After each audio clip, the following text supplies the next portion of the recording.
you know, that should let you know that it's another morning you're going to need some extra travel time. Accidents there, not that anything is actively coming from the sky or anything. We've got a break, really. We're just not getting a break from the cold. No, so that makes it harder for the snow to go away. I mean, the lanes are getting better, but any kind of leftover spot, or even if a tire kind of makes a little slush, it freezes eventually, especially during the night when there's not a lot of traffic, it gets cold.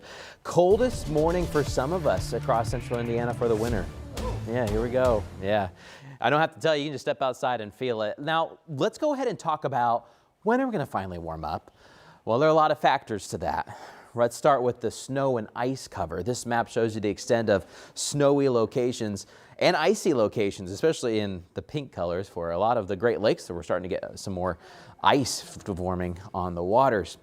But the snow cover goes all the way down, and kind of sleet cover, all the way down to Texas. You could theoretically walk on snowshoes all the way towards Texas or go eastbound to the mid-Atlantic, the East Coast, New England. We got snow, of course, in parts of the Rockies.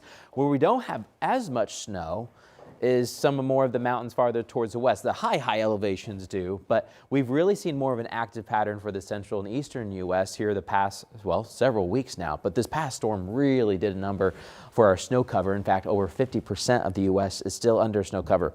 I bring this up because one of the best ways to melt snow and to warm up is with a southwest wind. But look what is to our southwest wind.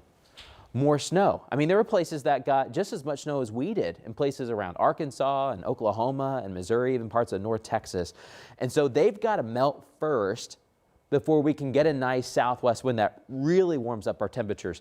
And snowpack just kind of helps you stay colder. So it's going to be a while for them to melt. They may do it eventually by the weekend or throughout the weekend, and then slowly you're going to see the snow cover dissipate, but it may take another week and a half to 2 weeks before a lot of the snow is gone. I mean, you'll notice a slight change day by day. We still have a snow depth of 8 inches in Indianapolis, but it's going to be a while. Snowpack makes it colder, and you look to the south and west, it's also snowy too. So it's going to be a second.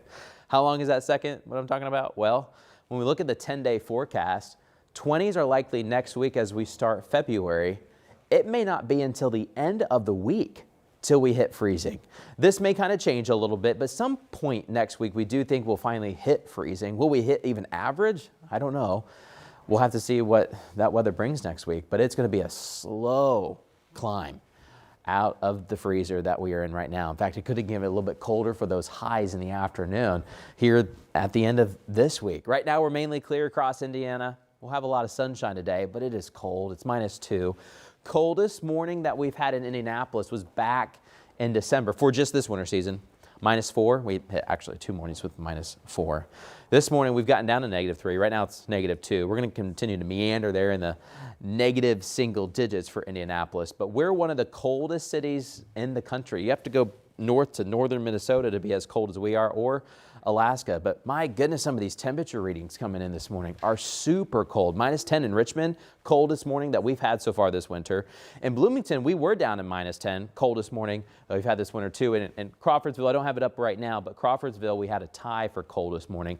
Columbus, well, I'll have to check because sometimes the Columbus temperature sensor there can get a little bit wonky in the cold. Could it be that cold? We'll see. I'll try to get some more investigating in, but I just want to let you know, regardless of what the actual number says, and because that's at the airport, right? It's not exactly where you live or as you're driving. It's cold area wide, and we have some wind chills that are getting colder than -20 degrees in spots. So even without some of the snow patches that are still left over on the roads, we would have a lot of school disruptions this morning anyways. But a lot of red is on the map for just good old-fashioned snow days. Again, for many schools, it's the 3rd day in a row of a snow day. The yellow color shows you a mix of just 2-hour delays and also a lot of e-learning. Some schools are switching from the 2-hour delay over to an e-learning or so, and we'll continue to watch that. Weather impact alert through the rest of the week because every morning is going to start cold like this. I mean, we may be a little bit different on the exact number by 2 or 3 degrees, but it's really hard to tell the difference morning after morning. It's cold. Extreme cold warning is in effect here in this blue color all the way up till noon. And then coming up, we have 2 little systems on the way. No big winter storm headed our way anytime soon. But I do want to let you know this front will come over the Great Lakes for your Friday and into Saturday morning with some extra clouds and snow showers. So we may get some light snow at times on Friday, on and off. There will be some slick spots, we think, because it is just so cold. And then another storm system hitting the Pacific coast. Looks big and bad, but it won't really do much to us. I think we'll get some snow showers on Monday. So we have Friday into Saturday, and then Monday a couple of snow showers. Today, though, we're dry. Lots of sunshine. It will never feel more than about 3 or 4 degrees with the wind chill. Technically, we'll get to the teens. You're looking at Future Track 13. Mainly clear skies throughout the day. There could be a couple extra clouds this afternoon, but for the most part, I think we're on the sunnier side. We'll stay mainly clear this evening for the Bulls taking on our Pacers. It will be cold. Make sure you're all bundled up. And then we have some of those snow shower chances coming up we were just talking about with the systems. This is Friday morning. Some clouds passing on by on and off, and we'll have some lake-enhanced snow showers drifting from north to south. They're going to be hit or miss, but that's something to watch on Friday and into Saturday. Also, of course, just watch the cold air. We're not digging out anytime soon. We could get to the 20s by February. February starts there on Sunday.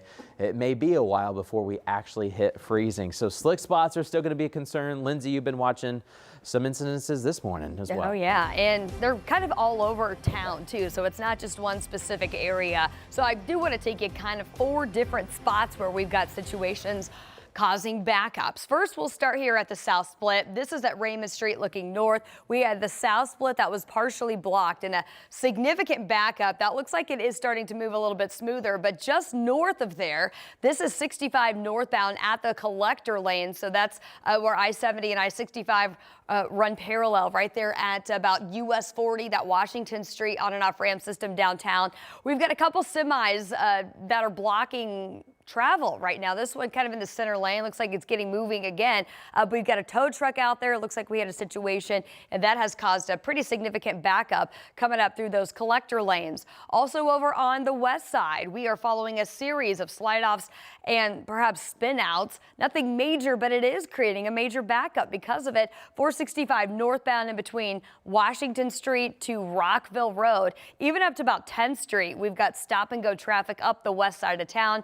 And then the newest crash on the south side. We'll take a bigger look at this. This is 65 northbound at that Main Street exit there in Greenwood. You can see northbound traffic basically being blocked right now as emergency crews are still arriving on scene. Does look like multiple vehicles are involved in this. I believe this is the exit off at Main Street going northbound on 65. So this is a pretty serious situation down here on the south side. And because of that, we've been tracking that delay as the traffic is basically being blocked right now. So if you are coming up from Greenwood to I-465 on 65 northbound, that's an 18-minute delay right now. But if they continue to keep that kind of blocked off for an extended period of time, I expect that to grow. So we'll keep an eye on all those crashes across the metro and let you know about those delays. All right, well, Lindsay's tracking some new crashes, and we've got some new closures to tell you about as a lot of schools are making the switch from a 2-hour